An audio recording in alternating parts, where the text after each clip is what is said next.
articulate for Very our quickly, viewers? I'll just summarize. One, this is an abuse of prosecutorial powers on the part of the police. The police is saying they are quoting the Terrorism Prohibition and Prevention Act. They are quoting Treasonable Felony Act and all of that. Look, I don't see how justice will be done by intimidating and victimizing children, young persons, who are simply saying, look, there is bad governance and we are hungry and we deserve better. Number two is that the rights of these children and even the adults among them have been violated. The law is very clear. You mentioned the Child Rights Act of 2003. Under the Child Rights Act, all the rights that are enjoyed by adults are also to be enjoyed by children. The right to the dignity of the human person, Section 34 of the 1999 Constitution. The right to fair hearing, 35 and 36 of the Constitution. The right to freedom of expression, Section 39 of the 1999 Constitution. The right to the freedom of assembly, Section 40 of the Constitution. All these rights have been violated. Now, they were even detained for 97 days. The law says under Section 35 that you cannot be detained beyond 48, maximum 72 hours. And then the Child Rights Act is very specific. You don't detain minors in the same place with adults. You don't treat them in an unfair manner. You have to make sure that they have access to good care, food, medical care, and all of that. You also have to make sure that the ones that are below the age of 14, below the age of 14 is what the Children and Young Persons Act says, that they are kept in a bostal, in a remand home, and that they go to the juvenile court. All of these have been violated. What is the solution? Mazi Afamosigwe, NBA president, Femi Falana, SAN, the Minister of Women Affairs, who were set up, and also this morning, Inibe, they've also all given us indications of how this matter should be resolved. To wit, the Attorney General of the Federation has a responsibility to invoke his powers under Section 174 and 211 of the 1999 Constitution to say that these children should just be released for everybody to have peace and to see that justice has been done. It must not be a crime in Nigeria for somebody to say, I am hungry. That is it. How can that amount to a crime? And then Inibe also made the point that does it mean that the government of Nigeria is afraid of children? That's a question. And these children that have been given a bail of 10 million naira each, when adults who are confirmed criminals, even in the eyes of the law or the right-thinking members of society commit offense, they are asked to come and pay 500,000 naira. Who is that man who misbehaved the other day?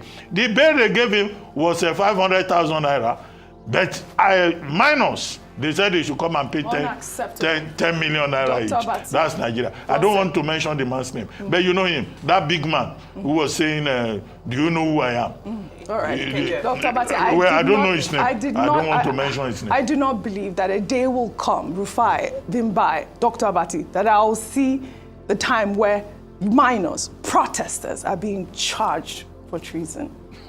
As much as we must give kudos to Nigerians over the outrage that greeted the video that circulated on the internet over minors that were detained for protesting against Bola Ahmed Tinubu, these minors have been in detention for the past 3 months. One thing you need to understand is that this thing should not have happened. We are not in a banana republic. We are in a democracy.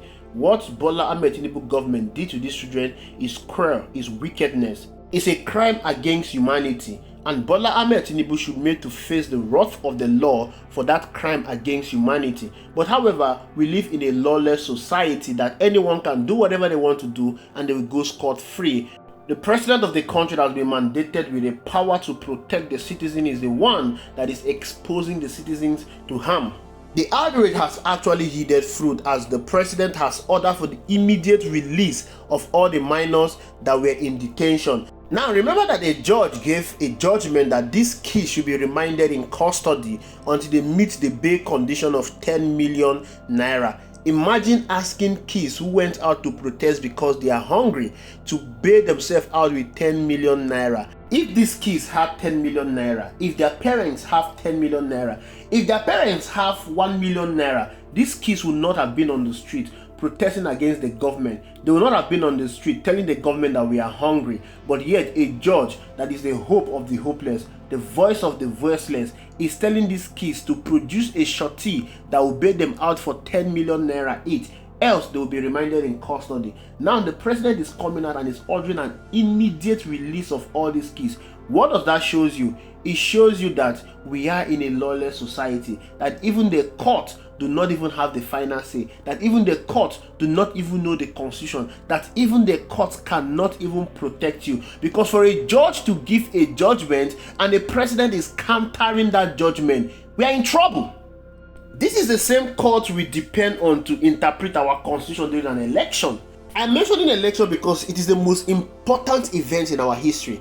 An election produces a candidate that will determine your life. An election produces Bola Ahmed Tinubu. Whatever we are experiencing in this country today is as a result of the harsh economic policies of Bola Ahmed Tinubu. It's as a result of the consequences of our electoral choices. Now, Bola Ahmed Tinubu was able to become the president because of the judgment of a court of law. The court of law saw all the evidence in front of her and decided to pronounce Bola Ahmed Tinubu the winner of that election. It is being said that the judgment from the court is final. It is a legal binding document. The judgment from the court is a law. The same court that is asking kids to pay 10 million naira for their bail condition is the same court that declared Bola Ahmed Tinubu the winner of the 2023 general election. How are we supposed to believe the judgment of the court? How are we supposed to accept the judgment of the court as true when their judgment is contradictory and flawed? These kids were detained for 3 months by the government that was supposed to protect them. These kids were incarcerated, tortured, punished by the government that was supposed to protect and look out for them.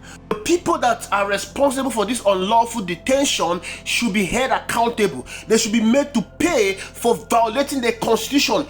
The law states that no one should be detained beyond 48 hours, but the President of the Federal Republic of Nigeria, who swore to an oath to protect and uphold the Constitution of the Federal Republic of Nigeria, is the one that is violating the tenets, the fundamental principles in our Constitution. That is a treasonable offense. The same president is charging these kids that went out on the street to protest against hunger, against bad governance. He's charging them for treason. If the government of the day can incarcerate these kids for 3 months for protesting, what are we going to do to those that have committed treasonable offense, like the president, for allowing these kids to be in custody for 3 months? Not only were these kids put in prison, they were not even charged in a juvenile court. They were not even put in a juvenile prison. These kids were incarcerated in prison that we have hardened criminals in Kirikiri. What a shame! And tomorrow the government will come out to tell you that I'm fighting insecurity, when you have messed up the mind of the young ones.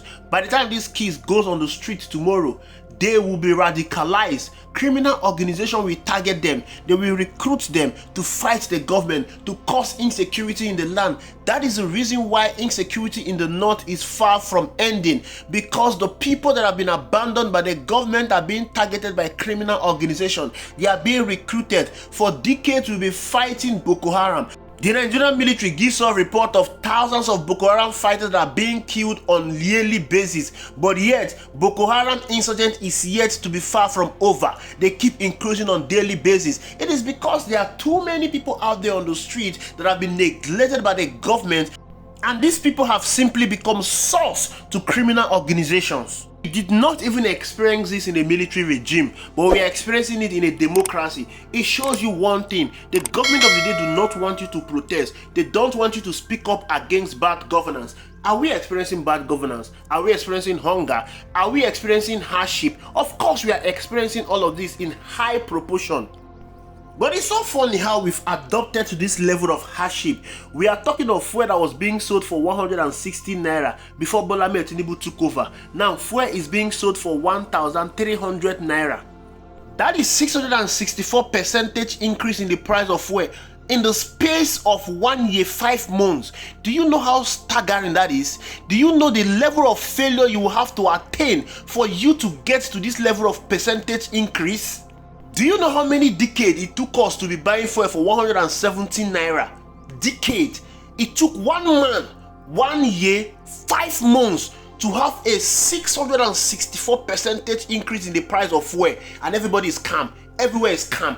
And kids went on the street to protest, and the government incarcerated them for 3 months.